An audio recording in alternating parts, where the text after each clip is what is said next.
Looking for a fast-charging, ultra-responsive stylus for your iPad? Meet the 2X Fast Charge Active Stylus Pen, designed for 2018 to 2025 Apple iPads. Take your creativity and productivity to the next level. Click the link in the video description to shop now on Amazon. Labor civil war as Liz Kendall accused of causing immense suffering by own MPs. Liz Kendall's newly announced welfare crackdown has sparked an all-out labor civil war, with the party's own backbenchers and union backers condemning the plans. In the Commons on Tuesday, the Work and Pensions Secretary unveiled a £5 billion crackdown to slash the country's unaffordable welfare bill and get people back to work. Downing Street has insisted there is a moral and an economic case for the overhaul, which will involve tightening the eligibility for personal independence payments, PIP. Ms. Kendall also announced she would scrap work capability assessments, freeze the health element rates of universal credit, and ramp up health work assessments to force those claiming benefits to prove they cannot work. Read more: Rachel Reeves's budget savaged by top Tory in brutal Commons attack.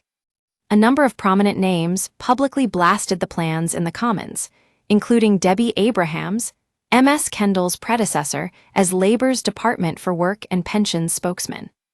Ms. Abrahams begged the government not to balance the books on the backs of the sick and disabled. She branded the new policy the biggest cut to welfare since former Chancellor George Osborne's days of Tory austerity, and called on Ms. Kendall to let other elements of reforms bed in before making cuts to funding. Norwich South MP Clive Lewis questioned whether Ms. Kendall's DWP understood the impact of the changes. He blasted, "When she made the decision to go down this route, did they understand the pain and difficulty that this will cause millions of people, millions of our constituents who are using food banks, who are using social supermarkets, people who are on the brink?" Don't miss: Labour unveils £5 billion benefits crackdown despite backbench revolt latest. Diane Abbott slams Keir Starmer's plan to cut welfare as Labour civil war erupts latest. Major DWP changes to universal credit, and it's good news for claimants latest. The government's plans to cut £5 billion from the support to disabled people will result in immense suffering and, as we've seen in the past, loss of life. I have asked ministers what monitoring will take place and what level of suffering will force a change of their cuts policy.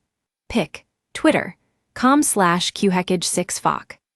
We use your sign-up to provide content in ways you've consented to and to improve our understanding of you. This may include adverts from us and third parties based on our understanding. You can unsubscribe at any time. Read our privacy policy. This £5 billion cut is going to impact them more than I think her department is giving credit for. And I would like her department to be able to look my constituents in the eye when I go back to them to tell them that this is going to work for them.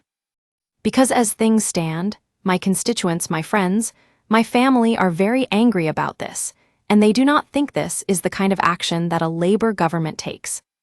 Vauxhall MP Florence Eshalomi said that while she agrees that many disabled and sick people want to work, the reality is cutting PIP will not address the reasons why they don't.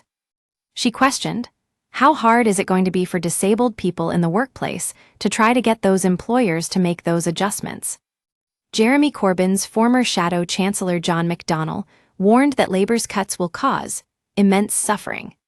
He ominously warned the government, "There are decisions made in this House that stay with you for the rest of your life.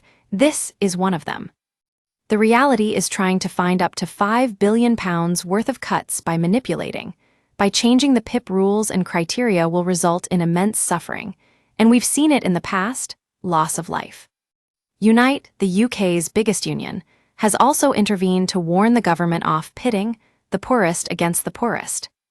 Unite General Secretary Sharon Graham said, "The government is in danger of making the wrong choices.